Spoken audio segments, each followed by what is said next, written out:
Chers frères et sœurs du monde entier, de l'Haïti, de l'Afrique et de la RD Congo, mon pays, shalom mes frères et sœurs. Je m'appelle Apôtre Vaillant Kanina et je suis ici aux États-Unis et je commence à partir d'aujourd'hui cette tranche en live, donc en direct de vos réseaux sociaux, Avant-Goût. C'est une émission depuis la RDC à Kinshasa, ça passait dans des chaînes de télévision et chaque jour, le monde connaît Avant-Goût. Et je commence avec ça pour quand même révolutionner les choses, c'est-à-dire aider les gens à comprendre un peu le vrai sens de notre vie sur Terre. Et surtout ceux-là qui me posent des questions, qui nous posent des questions de savoir, mais pourquoi un homme de Dieu doit faire la politique? Pourquoi un homme de Dieu qui doit prêcher l'évangile? Écoutez, nous prêchons l'évangile. Mais si on a le monde entier, laissez-moi vous dire, mes frères et sœurs, nous avons compris que ce monde est conduit par le monde des ténèbres.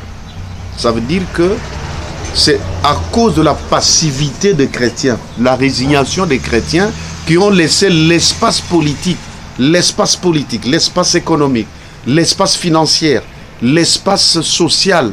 On a tout laissé aux mains des gens de ce monde, mais qui ne sont pas de notre obédience spirituelle. Ça veut dire que qui n'ont pas le cœur de Dieu, qui n'ont pas des valeurs divines. Quand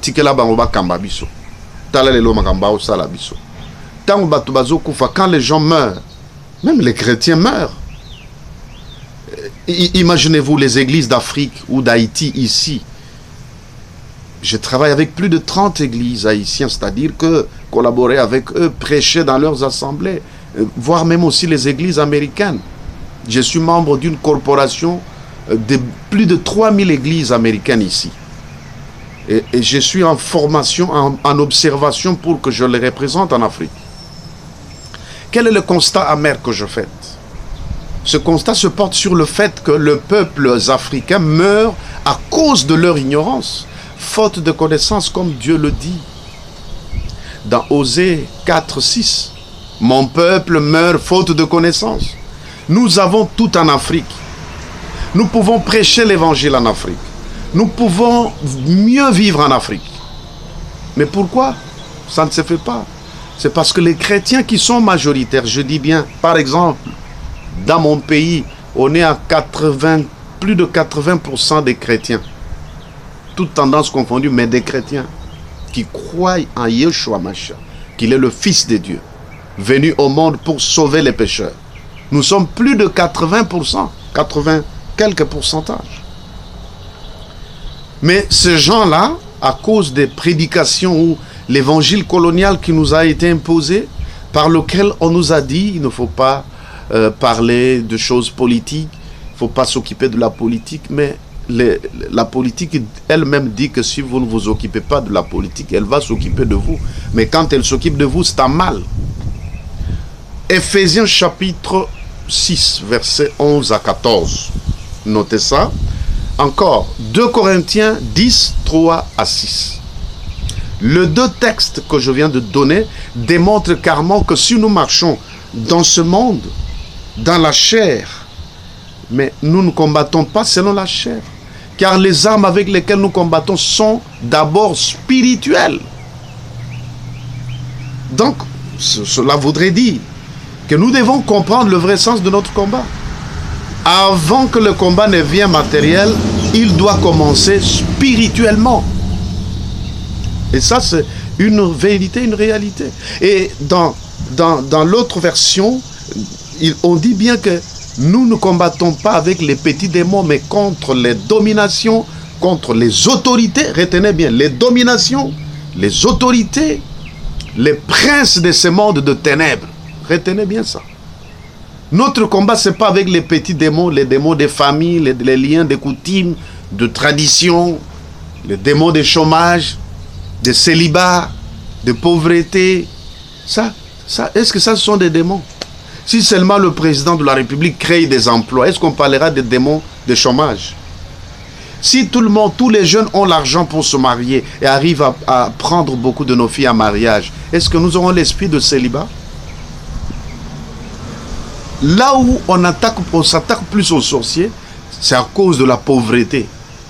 Mais imaginez-vous, j'ai vu un sorcier, s'il a des millions, les gens vont oublier la sorcellerie, ils vont venir à cause de ces millions. Mais lorsqu'il y a la pauvreté, on voit seulement, les gens disent, bon, c'est un sorcier, c'est un féticheur. Donc, je reviens à ce que j'avais dit pour dire que nous devons comprendre notre combat. Comme nous sommes plus de 80%, nous pouvons nous décider, nous chrétiens, que nous allons prendre le pouvoir. Pistonner les chrétiens qui ont des valeurs, pas n'importe qui. Parce qu'ils ont des valeurs bibliques. Même si on peut avoir des défauts, mais il y a quand même le minimum de crainte de Dieu, le minimum d'obéissance à Dieu, le minimum d'écoute du Saint-Esprit. L'écoute du Saint-Esprit. Mais ici, nous avons affaire aux autorités, aux dominations, aux princes de ce monde de ténèbres. Donc nos autorités là sont des agents du diable qui sont établis. Et avant de prendre ces fonctions, ils prêtent double serment. Les serments qu'ils prêtent devant la nation, devant l'Assemblée nationale ou les institutions sont des serments de mascarade. Mais les vrais serments, c'est ceux qu'ils prêtent devant le diable. Et quand on prête serment devant le diable, on jure de ne plus le trahir. Donc, ne pas trahir le diable, se faire le mal. Voilà pourquoi je viens en ce jour, dans cette tranche avant, je suis en direct, pour dire que parfois,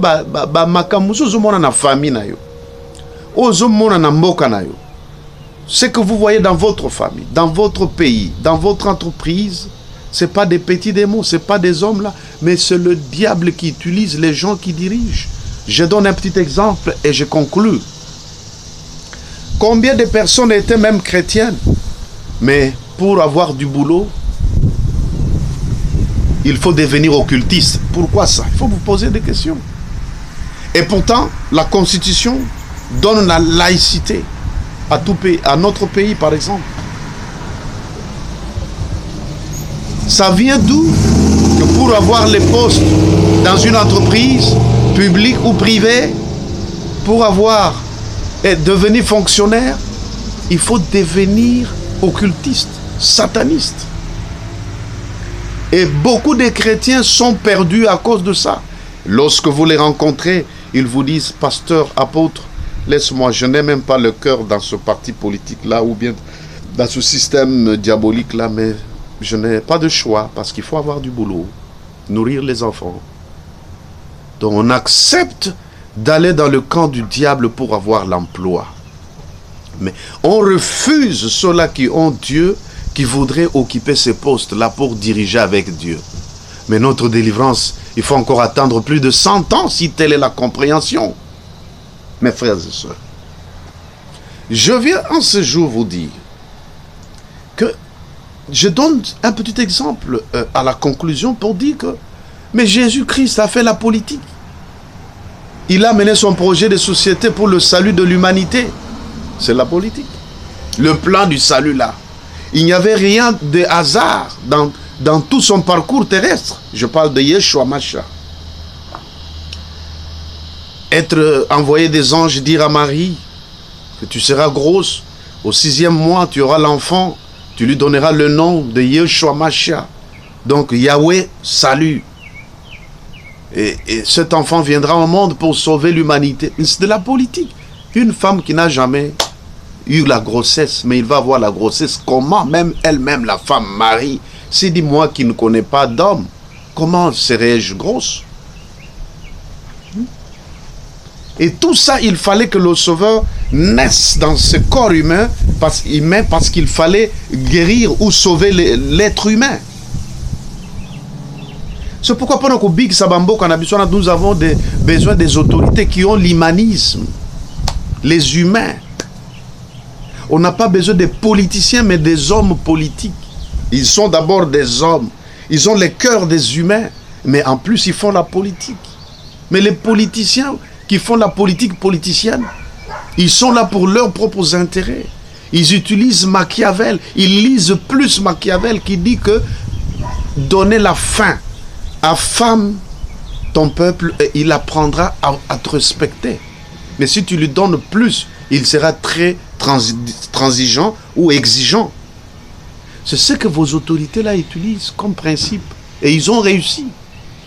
Parce qu'on vous a affamé, Blaise Pascal, un philosophe français, l'avait dit, qu'un homme affamé est plus inférieur qu'un animal. Nous n'avons pas de choix en ce moment. Si nous voulons que cette génération des humains qui ont vécu, à part nos compatriotes qui meurent dans toute l'Afrique, en Haïti et surtout en RD, en République démocratique du Congo, nous voulons que cette hémorragie s'arrête au choix prochain, parce qu'il y aura des élections, qu'on le veuille ou pas. Peu importe des manœuvres qu'on fait là, il y aura des élections. Avec ou sans ce gouvernement, il y aura des élections. Alors donc il nous faut prendre la décision. On est à plus de 90% des chrétiens. On peut décider et élire les personnes qui ont l'humanisme. Dieu, quand Jésus est venu, il prêchait le royaume des cieux au milieu. Le royaume des cieux, c'est quoi? C'est lui-même qui est le roi. Il est venu chercher les partisans du royaume. Parce qu'il va venir nous prendre, aller avec nous, régner dans ce royaume. Il y a le trône au ciel, autour duquel il y a 24 vieillards qui ne font que l'adorer. Mais le système que les politiciens de ce monde, le système qui fonctionne dans ce monde, on a copié l'image du ciel. C'est de la politique. Je donne 2 exemples de la haute politique de Dieu et je m'arrête là et je prie avec vous. Premier mystère de Dieu. D'où est venu Dieu? Qui peut me répondre? Qu'il soit chrétien, musulman, qu'il soit sataniste, qu'il soit démoniaque, un diablotin ou je ne sais pas qui vous êtes, ou même un athée. Donnez-moi la réponse. Qui connaît la provenance de Dieu? Mystique. Mystère caché de tous les temps. Ça, c'est de la haute politique. Deuxième mystère de Dieu, que même le diable n'avait pas compris, c'est la venue du Christ dans la chair. On voyait seulement un enfant. Mais on ne savait pas que c'est Dieu lui-même incarné dans la chair. C'est pourquoi beaucoup de frères et sœurs dans le monde ont du mal à digérer ça.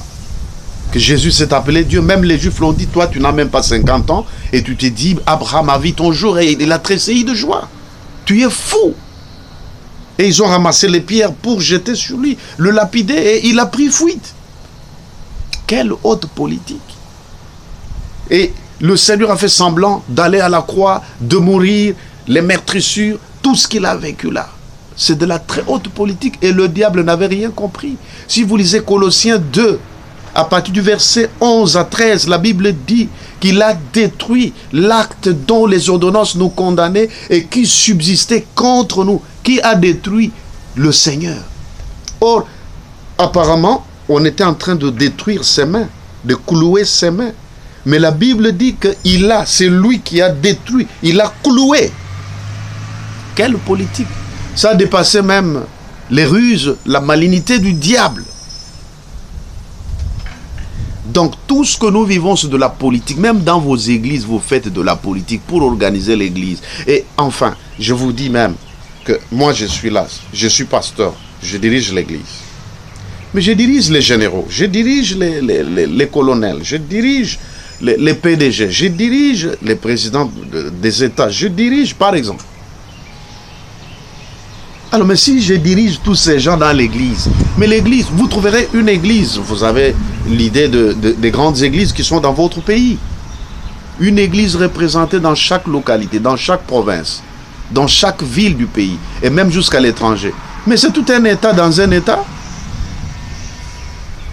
Alors donc, je ne dis pas à tous les pasteurs de faire de la politique active, mais si quelqu'un a un appel, une vocation de le faire, encourageons-le. Ne le décourageons pas. Parce que comment le peuple ici peut vouloir que les satanistes le dirigent en le détruisant, mais il refuse que quelqu'un qui a des valeurs chrétiennes prenne le poste. On est même prêt à faire la contre-campagne. Maintenant, où est le bien que vous avez?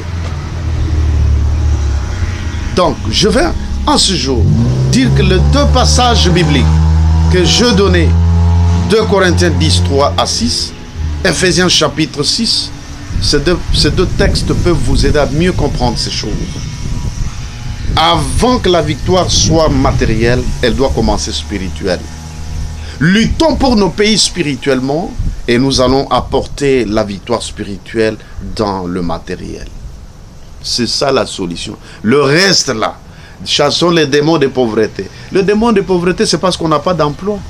Les démons de célibat. Les démons de célibat, c'est parce que nos enfants n'ont pas du travail. Les jeunes garçons ne peuvent maintenant pas prendre les filles en mariage parce que ça coûte. Oh, les démons des familles. J'ai déjà vu un sorcier, mais qui est millionnaire. Les gens oublient la sorcellerie. Ils viennent chez lui pour prendre les millions. On parle de la sorcellerie seulement quand il y a la pauvreté. Je viens ce jour en direct dire à une personne qui ne comprend pas le vrai sens de sa vie, qui ne comprend pas qu'il a affaire aux gros géants démons, aux principautés, aux dominations et aux princes de ce monde de ténèbres, de changer la prière. Au nom de Jésus, change la prière. Dans Actes des Apôtres chapitre 4, lisez. Les apôtres ne sont pas allés par 4 chemins quand ils ont vu la persécution, les outrages. Ils se sont rassemblés quelque part. Et ils ont levé les mains et les voix. Ils ont crié à haute voix. Ils ont dit, oh, éternel Dieu d'Israël, le Dieu de notre père Abraham. Mais plus loin dans leur prière, ils ont dit que pourquoi cet tumulte parmi les nations? Les rois de ce monde, les principautés de ce monde, les gouverneurs de ce monde, ils sont allés loin jusqu'à citer même Ponce Pilate qui était gouverneur, comme le gouverneur de votre ville. Ils ont cité même Hérode qui était le roi, comme le président de votre pays là. Il dit, ces gens ont fait une messe noire. Ils se sont ligués contre ton saint serviteur, contre ton oint. Vous voyez? Et la Bible dit, lorsqu'ils ont prié de cette façon, le lieu où ils étaient assemblés trembla. La terre a tremblé. Si nous voulons que la terre tremble en Haïti, que la terre tremble au Congo, que la terre tremble dans votre pays, je ne sais pas lequel, soyons conséquents et connaissons nos vrais ennemis. Et parce que les apôtres avaient ciblé les ennemis, ils ont cité même leur nom dans la prière, la terre a tremblé, et ils étaient encore remplis du Saint-Esprit, ils ont prêché avec puissance, et les miracles se sont multipliés. Pasteur, dites aux fidèles la vérité. Vous connaissez la vérité. Dites-leur, dites-la aux croyants de votre église. Et la Bible dit, ne prenez pas part aux œuvres infructueuses de ténèbres, mais plutôt condamnez-les. Nous devons condamner ce qui se passe en mal dans notre pays. Il faut condamner, même la mort, s'il arrive. Je pars, mais je pars avec honneur, comme quelqu'un qui a condamné le mal, et je reste dans les archives, comme Martin Luther, comme Nelson Mandela, comme les autres, comme Simon Kimbangu, comme les autres que vous connaissez tant que moi, qui ont combattu, qui ont dénoncé le mal. Ils meurent avec honneur. Alors donc, nous pouvons décider et prendre un chrétien, un homme de Dieu qui a la vocation, qui a une vision, pour le placer au sommet de notre pays. Et nous verrons un peu le bonheur, nous respirerons quand même. Car Dieu n'a pas fait l'Afrique pour qu'il soit un mouroir, le Congo pour qu'il soit un mouroir, où il y a le sang tous les jours. Quand Dieu regarde le Congo, il en a marre de voir le sang qui coule, les crimes tous les jours, les crimes même d'État. On tue tous ceux qui disent la vérité. Et vous cautionnez ça. Vous dites, prions seulement, pasteur, il ne faut pas distraire les chrétiens. Dis-leur la vérité. S'il faut prier, ok, mais quelle prière? S'il faut aussi manifester, dénoncer le mal, se révolter contre le mal, parce que la loi vous autorise. Il y a les méthodes démocratiques pour protester contre le mal. Parce que le même peuple qui est dans l'église et le même qui est dans le pays, c'est le même peuple. Mais faire semblant de ne pas voir, de ne plus dire, il y a mes amis, il y a mes frères sur Facebook qui ne peuvent même pas cliquer pour aimer ce que je dis, parce qu'ils ont peur. Pourquoi vous avez peur si vraiment il y a la démocratie? Moi, je fais plus de 7 ans dans les émissions à Kinshasa, je prêchais comme ça avant d'être ici aux États-Unis. Plus de 200 vidéos. Et 200 vidéos peuvent prendre plus de 300 émissions. Ça m'a coûté ce que ça m'avait coûté. Avec beaucoup de risques, mais je prêchais. Je viens ce soir, ce matin, ce midi, ce minuit, dire à quelqu'un, je vais prier avec toi, afin que Dieu t'assiste, que tu comprennes, que tu changes même les phrases de prière, que tu connaisses la cible que vous devez attaquer dans votre prière. Je ne dis pas de haïr les hommes, mais détruire les œuvres de ténèbres, les principautés, les dominations et les princes de ce monde de ténèbres, parce qu'ils s'incarnent dans les autorités qui nous dirigent. La preuve en est que si vous voulez avoir du boulot, l'emploi, il faut porter, il faut aller vous signer deux formalités, les formalités administratives et les formalités occultistes, occultes. Et si vous ne faites pas ça, vous n'avez pas d'emploi. Et pourtant, le pays est laïque. Et les chrétiens voient ça et continuent à endormir les chrétiens. Parce que nous irons au ciel. Nous irons au ciel quel jour? Oui, je crois à l'enlèvement. Mais on n'a pas donné la date. Et si la date n'est pas donnée, peut-être c'est après un siècle. Ça veut dire que nous, là, nous allons souffrir toute une génération sacrifiée parce que nous sommes des chrétiens, nous sommes saints. Quelle sainteté! Mais entre-temps, les mêmes chrétiens sont dans des entreprises, là, en train de tricher pour vivre Madé Suyabana, c'est-à-dire que les fraudes, les cagnacs, les corruptions pour vivre. Mais vous êtes déjà dans le système.